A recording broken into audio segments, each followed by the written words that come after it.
अस्सलाम वालेकुम। वीडियो की तरफ जाने से पहले मेरी आपसे गुजारिश है कि आप इस चैनल को ज़रूर सब्सक्राइब करें ताकि हर नई आने वाली वीडियो आप तक पहुंच सके। हम दोनों के मसाइल मुख्तलिफ थे। शेख साहब अरबपति थे, अल्लाह ताला ने उन्हें सारे छप्पड़ फाड़ कर नवाजा था। उन पर धन दौलत इस तरह बरसती थी जिस तरह सावन में बारिश बरसती है। दौलत हकीकतन उनके हाथ का मैल थी। वो हाथ रगड़ते थे तो 10-15 लाख रुपए झड़ जाते थे। मुझे उन्होंने एक बार बताया कि वो ये नहीं जानते कि उनकी कितनी कंपनियां हैं, उनकी जायदाद कहाँ कहाँ है और इनके मुलाजमीन की असल तादाद कितनी है। उन्हें ये भी मालूम नहीं कि कौन कौन शख्स किस किस जगह उनके लिए दौलत जमा कर रहा है। बस वो इतना जानते हैं कि घड़ी की हर सुई के साथ उनके अकाउंट्स में 10-20 लाख रुपए का इजाफा हो जाता है। लेकिन अल्लाह के इस करम के बावजूद उनकी कश्ती मसाइल के समंदर में हचकोले खा रही थी। वो परेशान रहते थे। चुनांचे वो भी मेरे साथ बैठे थे। शेख साहब ने अर्ज़ किया, जनाब मेरा भी अजीब मसला है। अल्लाह ने मुझे बेतहाशा दौलत दी, लेकिन इस दौलत ने मुझे सुकून और इज़्ज़त नहीं दी। मेरे पास अरबों रुपए हैं, लेकिन लोग मेरे मुंह पर मेरा मजाक उड़ाते हैं। मैं किसी जगह से गुज़रता हूँ तो लोग मेरे पीछे क्या लगाते हैं। मैं बड़े बड़े प्रोग्रामों और जलसों में करोड़ों रुपए की चैरिटी करता हूँ, लेकिन उन्हीं जलसों और इज्तिमाआत में लोग मेरे ऊपर क्या लगाते हैं। लोग मुझे शेख चिल्ली, शेख अहमक और शेख फारक कहते हैं। लोग मुझे शेख झल्ला, शेख मस्कीन और शेख गरीब भी कहते हैं। और मेरे पास लोगों की बातें सहने के सिवा कोई चारा नहीं होता। शेख साहब खामोश हो गए। वो सारी बात गौर से सुनते रहे। शेख साहब जब खामोश हुए तो उन्होंने फरमाया कि शेख साहब, इसमें लोगों का कोई कसूर नहीं, आप इस सलूक के ख़ुद ज़िम्मेदार हैं। शेख साहब के चेहरे पर हैरत फैल गई। वो बोले, आप इंसान की ज़िंदगी देखिए। हम जिस्म, रूह और दिमाग का मुरक्कब हैं। हमारा जिस्म एक शक्ल, एक शेप का नाम है। हमारे बाल हैं, हमारा चेहरा है, हमारी टांगें, बाजू और पेट है, और हमने इन तमाम आज़ा पर कपड़ों का गिलाफ चढ़ा रखा है। हमारी रूह, ईमान, इबादत, रियाज़त, फ़िक्र, रहम, मोहब्बत और ख़िदमत का नाम है। हम साल में कितना सदका करते हैं, हम लोगों की कितनी मदद और ख़िदमत करते हैं, और हम नेकी की तरवीज और आशात में कितना हिस्सा लेते हैं, ये सब हमारी रूह के तकाज़े हैं। और हम में अकल कितनी है, हम दुनिया के हालात को किस नज़र से देखते हैं, हमारा मुताला और मुशाहिदा कितना है, हम गुफ्तगू कैसे करते हैं, और हम दूसरे लोगों की बातों को कितनी जल्दी समझ आते हैं, इसका इन्हिसार हमारे दिमाग पर है। और इन तीनों चीज़ों से मिलकर हमारी शख्सियत बनती है। दुनिया में कामयाब इंसान के लिए ज़रूरी होता है कि वो बैक वक्त अपने जिस्म, दिमाग और रूह तीनों चीज़ों पर तवज्जो दे। वो जूनू तरक्की करे, वो अपने जिस्म की खूबसूरती का भी ख्याल रखे, वो वर्जिश करे, वो मोटापे, गंजेपन और जिस्मानी भद्देपन से बचे, वो जिस्मानी सफाई, खुशबू और लिबास का ख़ास ख्याल रखे, वो बेहतरीन लिबास पहने और शानदार जूते इस्तेमाल करे। उसके उठने, बैठने, चलने फिरने और मिलने मिलाने में एक तवानाई महसूस हो, और वो मुस्कुराता हुआ, हंसता हुआ दिखाई दे। वो जूनू तरक्की करे, मुताला की आदत में इजाफ़ा करता रहे, अखबारात और दुनिया जहाँ के मैगज़ीन पढ़े, नई किताबें ख़रीदे, मयारी फ़िल्में और अच्छे टीवी प्रोग्राम देखे, मशहूर लोगों के लेक्चर सुने, दुनिया भर की मालूमात जमा करे, और हफ़्ते में कम अज़ कम एक बार आलिम लोगों की महफ़िल में बैठे। वो नई ज़ुबानें सीखे, नए अल्फाज याद करे और अपनी गुफ्तगू को पॉलिश करे।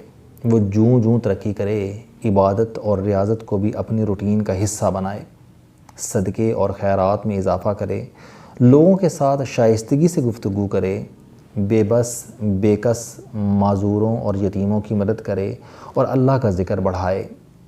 वो दम लेने के लिए रुके तो शेख साहब ने बेसब्री से अर्ज़ किया, लेकिन जनाब मेरा मसला कहाँ चला गया। वो मुस्कुराए और हमसे मुखातब हुए, आपका मसला पाकिस्तान के 90% कामयाब लोगों का मसला है। ये लोग दौलत तो कमा लेते हैं, लेकिन ये अपने जिस्म और अपनी रूह और अपने जहन को तरक्की नहीं देते। आपने कभी अपनी शक्ल पर गौर किया? आपके बाल उलझे हुए हैं, आपकी आंखों के गिर्द हल्के पड़े हैं, आपके गाल पर्स की तरह फूले हुए हैं, تھوڑی 3 مرلہ ہو چکی ہے، سانسیں پھولی رہتی ہیں اور ان سے بھی بو آتی ہے، اور آپ کے کپڑے نہایت میلے کچیلے ہیں، آپ کے جوتے گندے ہیں اور جرابیں پھٹی ہوئی ہیں، آپ کا پیٹ تمام حدوں سے باہر نکل چکا ہے اور آپ کی ٹانگیں دکھائی نہیں دیتی۔ آپ اپنے ذہن کی طرف جائیں تو آپ نے کبھی کوئی کتاب پڑھی؟ آپ اخبارات تک نہیں پڑھتے، آپ کو ٹیلی ویژن اور ریڈیو کے کسی پروگرام کا پتہ نہیں، آپ کبھی کسی دانشور کی محفل میں نہیں بیٹھے، آپ 10 لفظوں سے زیادہ بول نہیں سکتے، اور آپ کی گفتگو کا معیار اتنا پست ہوتا ہے کہ انسان 5 منٹ میں بور ہو جاتا ہے۔ اور رہ گئی آپ کی روحانی زندگی، تو آپ کی ساری روحانی زندگی منافقت سے لبریز ہے۔ آپ کی نمازیں، روزے، عمرے، حج، زکوٰۃ، خیرات اور ختم سب ریاکاری اور دکھاوا ہیں۔ آپ جلسوں اور اجتماعات میں لمبے لمبے چندوں کا اعلان صرف دکھاوے کے لیے کرتے ہیں۔ ان کا مقصد صرف لوگوں کو متاثر کرنا ہوتا ہے، اور لوگ کیونکہ آپ کی نیت سے واقف ہوتے ہیں، چنانچہ وہ آپ کے سامنے مذاق اڑاتے ہیں۔ وہ خاموش ہو گئے۔ ہم دونوں ان سے اس رویے اور صاف گوئی کی توقع نہیں کرتے تھے۔ میں ہکا بکا رہ گیا، جبکہ شیخ صاحب کے ماتھے پر پسینہ آ گیا۔ ہم خاموشی سے ان کی طرف دیکھتے رہے۔ وہ بولے، ہماری زندگی ایک خوبصورت اور دل آویز نغمے کی طرح ہے۔ اگر اس میں سارے ساز ایک خاص ترتیب میں بج رہے ہیں، اگر الفاظ، آواز اور ساز کا سنگم ہو تو یہ نغمے کی شکل اختیار کر لیتی ہے، ورنہ یہ ایک بے ہنگم شور بن جاتی ہے۔ انسان کو چاہیے کہ وہ جب آگے بڑھ رہا ہو تو اپنی زندگی کے تمام پہلوؤں کو لے کر آگے بڑھے۔ وہ دولت، عہدے اور اسٹیٹس کے ساتھ ساتھ اپنی جسمانی ساخت، ذہنی پرورش اور اپنی روحانی نشو و نما کا بھی خیال رکھے۔ میں نے زندگی میں ایسے بے شمار لوگ دیکھے ہیں جن کے پاس بے تحاشا پیسہ تھا، لیکن انہیں کھانا کھانے، بات کرنے اور اٹھنے بیٹھنے کی تمیز نہیں تھی۔ وہ اس قدر کنجوس اور بخیل تھے کہ ان سے بخل اور کنجوسی کی باقاعدہ بو آتی تھی۔ وہ ارب پتی ہونے کے باوجود بھکاری تھے۔ وہ ہر روز جوڑ توڑ، منافع خوری اور جمع تفریق میں لگے رہتے تھے، لہٰذا ان کی ساری دولت، ان کی ساری کامیابی ایک مذاق، ایک کہکے اور ایک طنز کی شکل اختیار کر گئی تھی، اور ان کے پاس اس مذاق کو برداشت کرنے کے سوا کوئی چارہ نہیں تھا۔ ان کا کیا قصور تھا؟ ان لوگوں کا قصور یہ تھا کہ انہوں نے ترقی اور خوشحالی کے ساتھ اپنا دل کھلا نہیں کیا، انہوں نے اپنے ہاتھ کو نہیں کھولا، انہوں نے اپنا ظرف وسیع نہیں کیا، انہوں نے اپنے دماغ کے کینوس کو وسعت نہیں دی، اور انہوں نے اپنا حوصلہ، ہمت اور برداشت نہیں بڑھائی تھی۔ چنانچہ یہ لوگ کامیاب ہو کر بھی ہار گئے، یہ مار کھا گئے۔ وہ خاموش ہو گئے۔ شیخ صاحب نے پوچھا کہ مجھے کیا کرنا چاہیے تھا؟ وہ فوراً بولے کہ دولت اور کامیابی اپنے ساتھ ہمیشہ منفی جذبوں کا لشکر لے کر آتی ہے۔ یہ آپ کے پاس ہمیشہ غرور، تکبر، نفرت، جہالت، ظلم، زیادتی اور کنجوسی لے کر آتی ہے، لیکن آپ کا اصل کمال یہ ہونا چاہیے کہ آپ نہ صرف اس لشکر کو پسپا کر دیں، بلکہ آپ اپنے مثبت جذبوں کی طاقت میں بھی اضافہ کر لیں۔ آپ اپنی برداشت، خوش مزاجی، عاجزی، انکساری، ظرف اور حلیمی میں اضافہ کر لیں۔ آپ اپنے مطالعے اور گفتگو کو پالش کریں، اور آپ اپنے رد عمل کو دھیما، مزاج کو ٹھنڈا اور طبیعت کو مہربان کر لیں۔ آپ اپنی کامیابی کو اللہ کا کرم تسلیم کر لیں، اور اللہ کے بندوں کے ساتھ محبت اور مہربانی سے پیش آئیں، اور آپ اپنی دولت کے ساتھ ساتھ اپنی چیریٹی میں بھی اضافہ کر دیں۔